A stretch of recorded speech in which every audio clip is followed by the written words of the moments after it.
السلام عليكم ورحمة الله وبركاته على أحلى اخوات وأحلى متابعين في الدنيا كلها. ازيكم يا حبايب قلب؟ عاملين ايه؟ النهاردة هتعملي ايه يا ماما فوفا؟ هعمل علبة المناديل. أنا عندي كرتونة فاضية بتاعت مجات. هتعملي بيها ايه؟ الأول أقول لكم المفرش اللي احنا كنا عاملينه في الفيديو اللي فات اهو يا حبايب قلبي. هتحطي عليه فازة الورد بتاعتك الجميلة دي والفانوس الجميل اللي كنا عاملينه ده اهو يا حبايب قلبي. ايه رأيكم بقى في الجمال والحلاوة دي؟ اهو يا حبايب قلبي، ولا اروع ولا اجمل من كده. تمام يا حبايبي. هنجيب بقى علبة المناديل وهنحتاج قماش الخيامية ده، وهنحتاج مسدس الشمع والمقص بتاعنا بس. الاول هنعمل ايه بالمقص بتاعنا؟ انا محددة مكان ما هقص عشان نبقى نخرج المناديل منها. بتعمليها بالقلم كده يا حبيبتي وبتمشي عليه.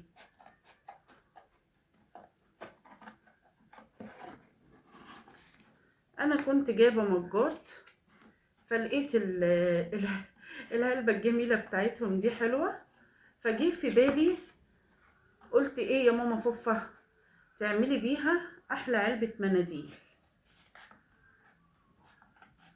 تمام يا حبايب قلبي، استغلي كل حاجه ما ترميش اي حاجه.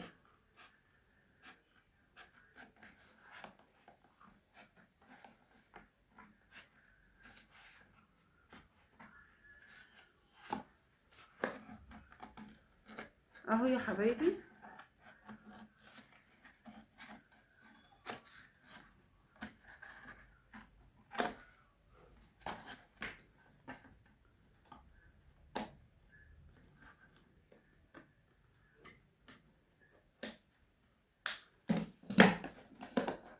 اهي يا حبايبي، دول بقى هنعملهم كده برضو بمسدس الشمع اللي جوه كده اهو.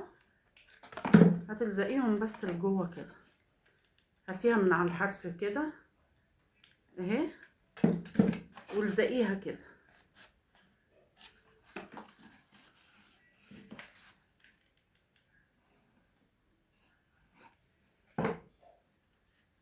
اهو يا حبايبي. اهي العلبة اهي بعد ما قصيناها اهو.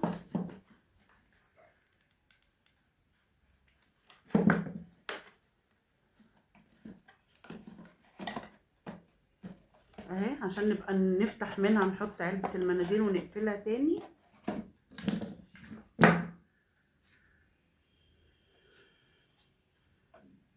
هتروحي جايبة القماش بتاعك كده ومغلفاه.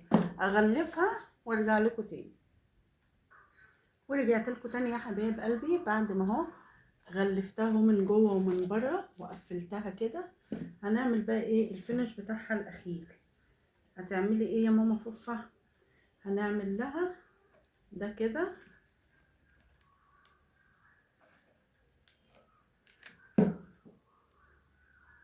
اهوت يا حبايب قلبي. اي حاجة عندك اعملي بيها، مش شرط زي ما انا عملت، يعني مش شرط الشكل اللي انا عملته، في اشكال تانية جميلة اهو يا حبايبي. خلي بالك من الشمع عشان الشمع بيلسع جدا.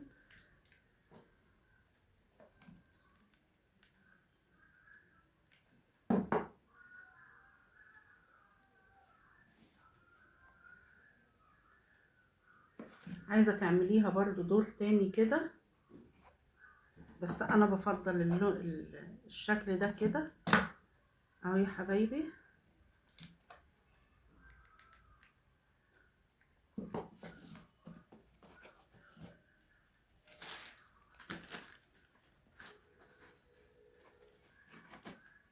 وهتعملي لها ايه تاني يا ماما فوفا؟ هنعمل لها الشريط ده،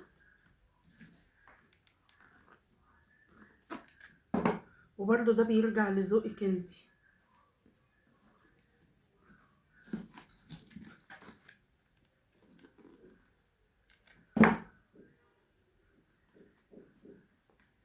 لو هتروحي تشتري علبة النهاردة، يعني انا لقيت علبة المجات دي فقلت لا خسارة، لازم استفيد منها، لازم اعمل منها حاجة. انا ما برميش اي حاجة، كل حاجة بتنفع. اهي يا حبايب قلبي.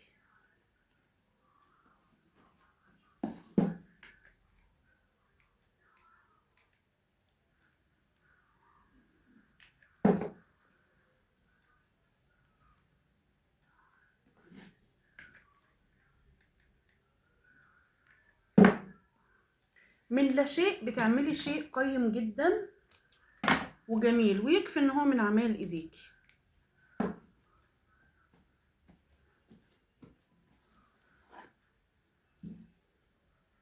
عايزه تعملي برضو بالاسترس ده برضو، يعني عايزه تعملي بالاسترس ده مفيش مشكله. اهو يا حبايبي اللي يعجبك اعملي بيه.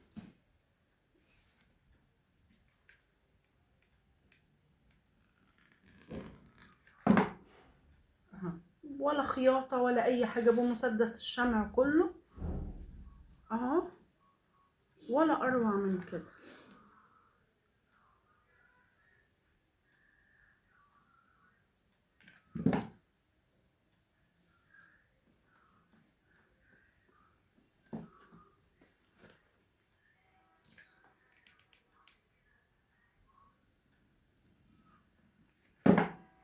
اهو يا حبايبي، ولا خدت مننا اي حاجه. هي ممكن بس تقفيل العلبه وتغليفها بس هو اللي ممكن ياخد منك وقت، لكن الفينش الاخير في ثانيه بمسدس الشمع اهو، وبتقفلي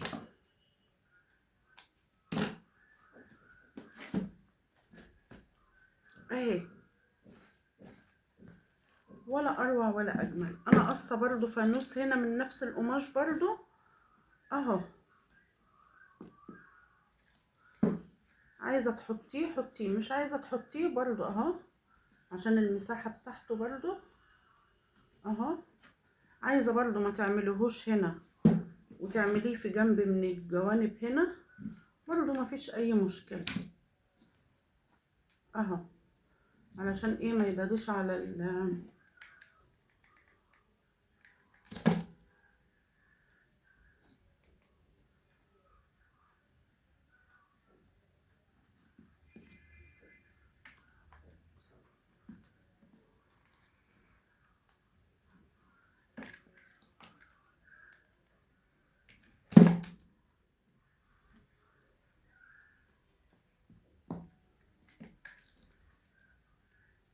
انا كنت جايبه نجوم برضو هلزقها برضو عليها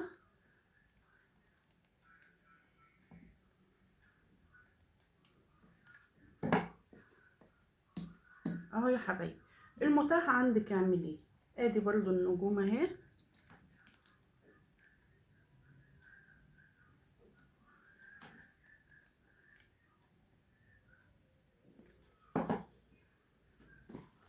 اي حاجة متاحة عندك، اي شكل اي ديكور الموجود عندك يا حبيبة قلبي اعمليه.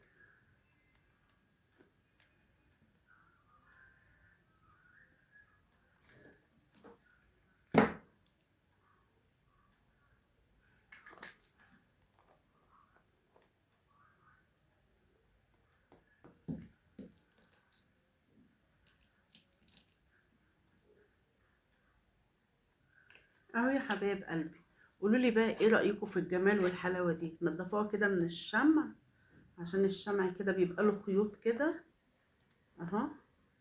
اهو يا حبايبي، ايه رأيكم بقى في الجمال والحلاوة دي؟ اهو يا حبايبي، ولا اجمل ولا اروع من كده اهو.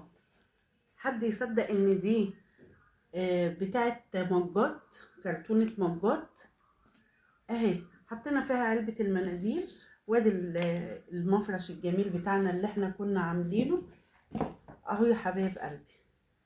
ايه رأيكم بقى؟ يعني لو انت هتروحي تشتري العلبة دي اهو، لو هتروحي تشتريها هتشتريها بكام؟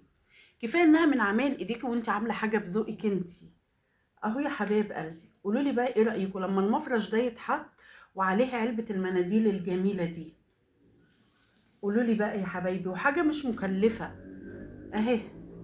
ايه رايكم بقى في الجمال والحلاوه دي؟ يا جمالك، يا حركاتك، يا تكاتك يا ماما فوف. يلا يا حبيبه قلبي ما تكسليش، قومي يلا باقل التكاليف هتزيني بيتك والله. ما تقوليش ان انا ما معيش، لا انت معاكي الخير كله. باقل التكاليف ب100 جنيه هتخلي بيتك روعه. يعني انت لو انت راح تجيبي الطقم ده هتجيبيه بكام؟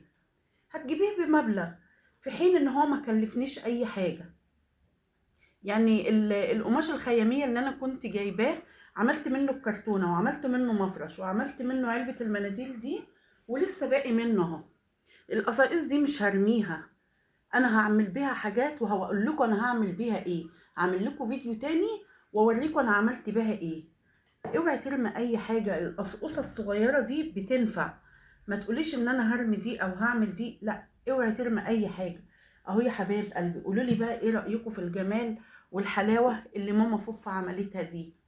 يلا يا حبايب قلبي، اللايك الجميل والاشتراك في قناتي، وانتظروني في فيديو جديد ان شاء الله، والسلام عليكم ورحمه الله وبركاته.